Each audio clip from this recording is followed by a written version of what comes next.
तीसरे नंबर पे खानदान देखते हैं, लेकिन लास्ट में कहा फज़फर बिज़ाति दीन तरबत यदाक, दीनदार लड़की को हासिल करके उससे शादी करके तुम कामयाब हो जाओ, तुम कामयाब हो जाओ, तुम्हारे हाथ मिट्टी में मिल जाए। लिहाजा कामयाबी कहाँ है? दीनदार औरत अगर आपके घर में आए।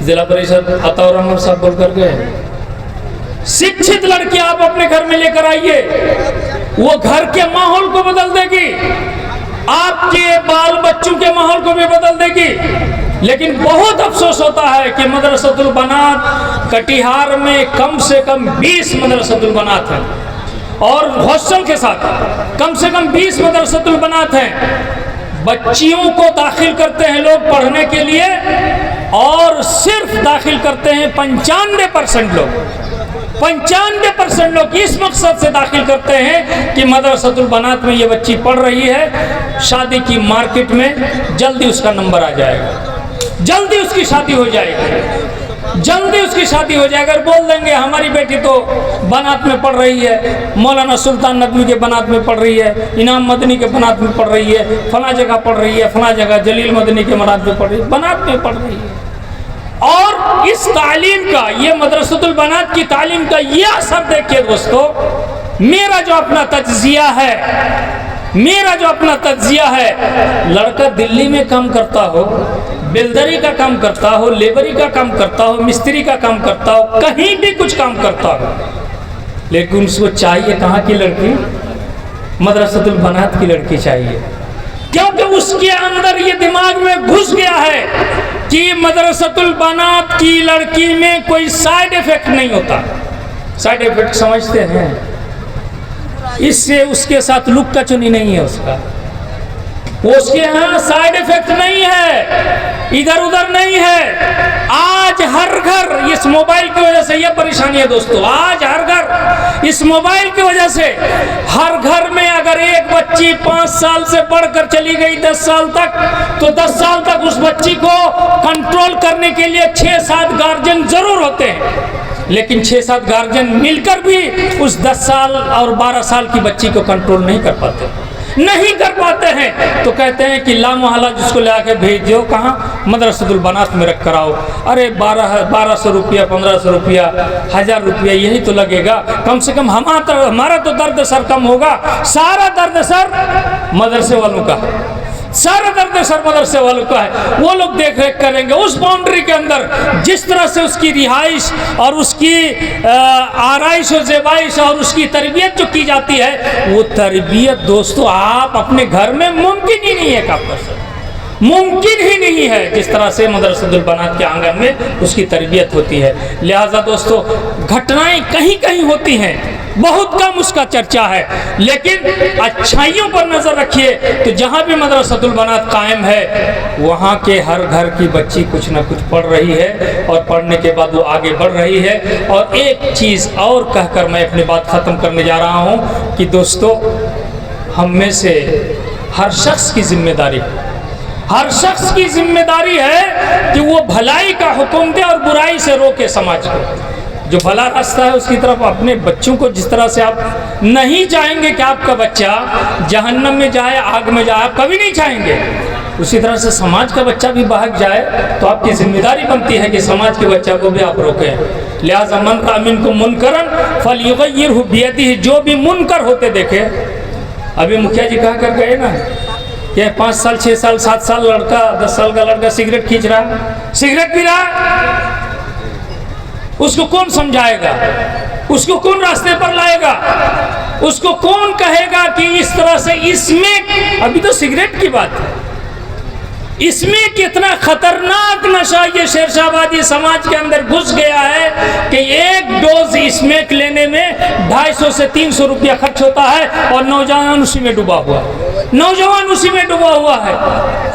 इसलिए नशा से इस समाज को आज़ाद दिलाने के लिए, मुक्ति दिलाने के लिए ज़रूरी है कि घर का गार्जियन अपने बाल बच्चों पर नज़र रखे।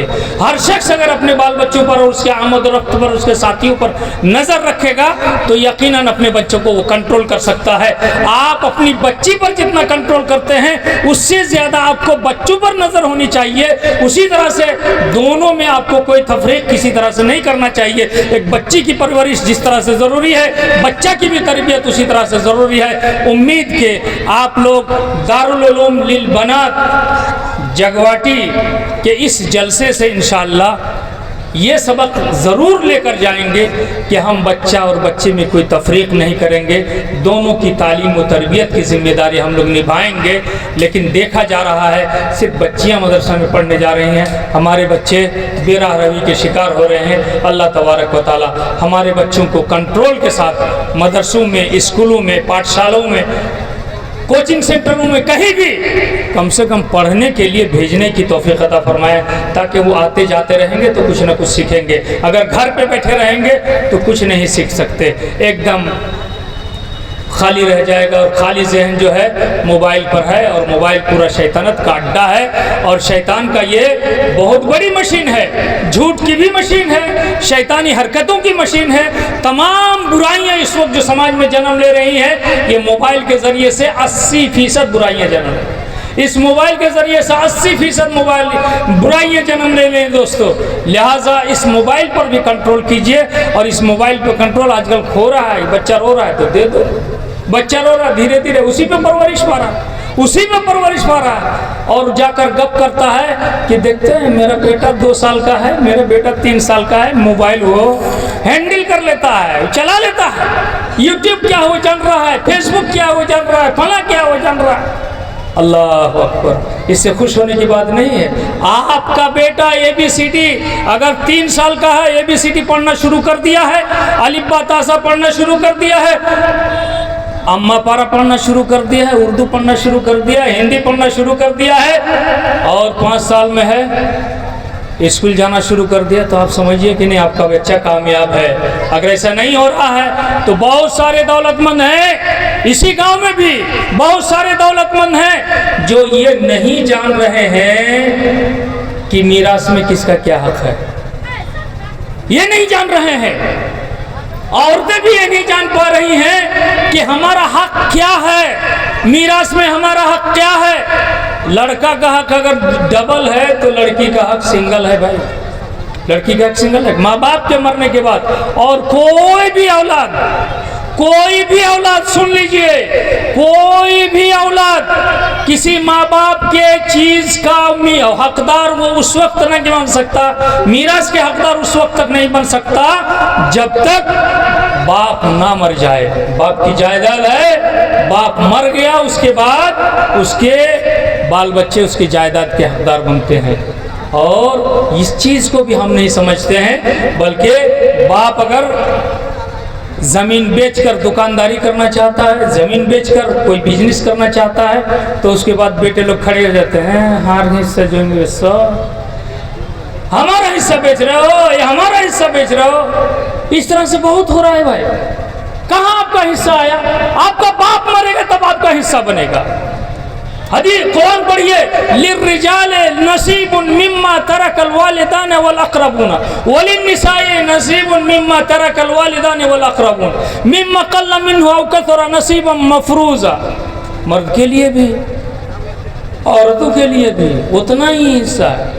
हाँ, जो माँ बाप छोड़ के जाए क्या हिस्सा है? मर्दों के लिए हिस्सा मुकर्रर है, औरतों के लिए भी हिस्सा मुकर्रर है। किसकी जायदाद में? माँ बाप के और करीबी रिश्तेदार के छोड़े हुई जायदाद में। ये मर जाते हैं, तरका छोड़ जाते हैं, तब उसमें हिस्सा है, जिंदगी में कोई हिस्सा नहीं है। इस वजह से अगर आप कुरान की तालीमात के करीब नहीं आएंगे तो ये सब परेशानियां होंगी कि आप उलझनों में रहेंगे और नाइंसाफियां आप करेंगे और आखिरत में आप आप पकड़े जाएंगे, उस दिन आपकी जुबान पे ताले लगे होंगे और आपकी जुबान नहीं चलेगी। उस वक्त आप नाइंसाफी करके जाएंगे इस दुनिया में, आखिरत में कल आपको खड़ा होना पड़ेगा। जो आदमी भी नाइंसाफी करता है समाज में, चाहे पंचायती में नाइंसाफी करता हो, चाहे अपने बाल बच्चों के बीच नाइंसाफी करता हो। हज़रत नुमान बिन बशीर की एक हदीस पढ़कर मैं अपनी बात खत्म करता हूँ कि हज़रत नुमान बिन बशीर को उनके छोटी माँ से नुमान बिन बशीर पैदा हुए थे। बशीर भी सहाबी थे, नुमान भी सहाबी थे। तो नुमान बिन बशीर की छोटकी बीवी ने क्या कहा कि आप एक गुलाम दे रहे हैं मेरे इस बेटे को, नुमान को, अल्लाह के रसूल को गवाह बना कर आइए, अल्लाह के रसूल को गवाह बना के आइए। अल्लाह के रसूल को गवाह बनाने के लिए हज़रत बशीर चले गए। जब बशीर गए, जाकर कहा कि ऐसा ऐसा है, मेरा छोटा बेटा है नुमान, मेरी पिछली बीवी से हुआ है, मैं उसको अपना एक गुलाम दे रहा हूँ। कहा कि तमाम औलाद को तुमने दिया है, तमाम औलाद को तुमने दिया है? कहा कि नहीं दिया है। जब नहीं देखा, अल्लाह के रसूल सल्लल्लाहु अलैहि वसल्लम ने कहा इअदिलू बैन औलादिकुम फइन्नी ला उशहिदु अला जौर, अपने औलाद के दरमियान इंसाफ करो, आदल पैदा करो, इंसाफ करो अपने औलाद के दरमियान। मैं जुल्म का गवाह नहीं बनना चाहता। अगर एक बच्चे को आपने बुलेट खरीद कर दिया है तो दूसरे को भी बुलेट खरीद के दीजिए। एक बच्ची को आपने अगर एक कट्ठा जमीन लिख कर दिया है तो बच्चा को भी एक कट्ठा जमीन लिख कर दीजिए। तोहफा में, हदिया में बराबरी है, वो हिस्सादारी नहीं। वो आप जिंदगी में जो कुछ भी अपने औलाद को दे, बराबर करके दे। और अगर आप बराबर करके नहीं देंगे तो क़यामत के दिन आप पकड़े जाएंगे, आप जुल्म करते हुए जालिम के।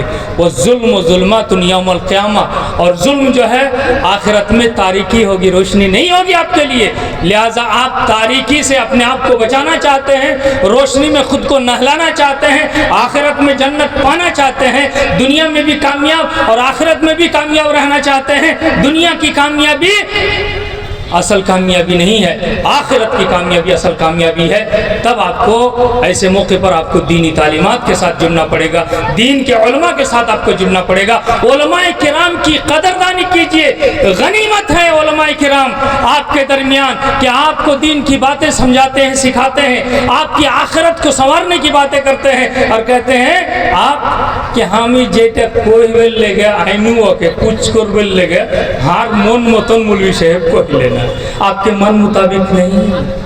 किसके मन मुताबिक होना चाहिए?